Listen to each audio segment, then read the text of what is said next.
தமிழ்நாட்டு அரசியலில் இப்போது ஸ்டாலின் ரோட் ஷோ அடிக்கடி ரோட் ஷோ போகிறாரு.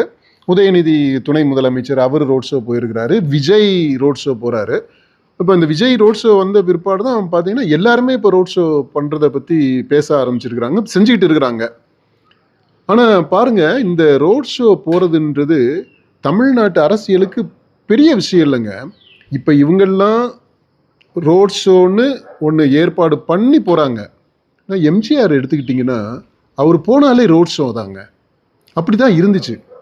ஜெயலலிதா அவங்களுக்கு ஒரு நடிகை அப்படின்ற அளவில் கூட்டம் வந்துச்சு. ஆனால் அரசியல் தலைவரான பிற்பாடு கட்சி கூட்டங்கள் அப்படி நடக்கும்போது ஆட்களை கூட்டி தான் வந்தாங்க அவங்களும். வரலாற்றை எடுத்துக்கிட்டிங்கன்னா இந்த ராஜாக்கள் காலத்தில் மன்னர் ஆட்சி காலம் அப்படின்றாங்கல்ல, மன்னராட்சி குடும்ப ஆட்சி.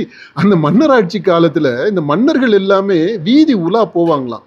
இந்த உலா போகிறத பற்றி அது ஒரு இலக்கிய வகையாகவே இருக்குங்க. இந்த ராஜாக்கள் தெருவில் உலா போகும்போது என்னெல்லாம் நடக்குது, மக்கள் எப்படி அவங்களுக்கு வரவேற்பு கொடுக்குறாங்க அப்படின்னு சொல்லிட்டு நீங்கள் அந்த இதை ராஜாக்கள் உலா போனதை பற்றி எழுதியிருக்கிறாங்க. அதை வாசித்து பாருங்கள். அதை பார்த்தீங்க அப்படின்னா இன்றைக்கு இந்த நம்ம இப்போ இருக்கக்கூடிய இந்த ராஜாக்கள் அரசியல் தலைவர்கள் இருக்காங்க இல்லையா, அவங்களும் ராஜாக்கள் மாதிரி தான் பிஹேவ் பண்ணுறாங்க. அவங்க உலா போகும்போது என்ன நடக்குது அப்படின்றதை ஒப்பிட்டு பாருங்கள். அது சூப்பராக இருக்கும். இது உங்களுக்கு ஹோம்ஒர்க்.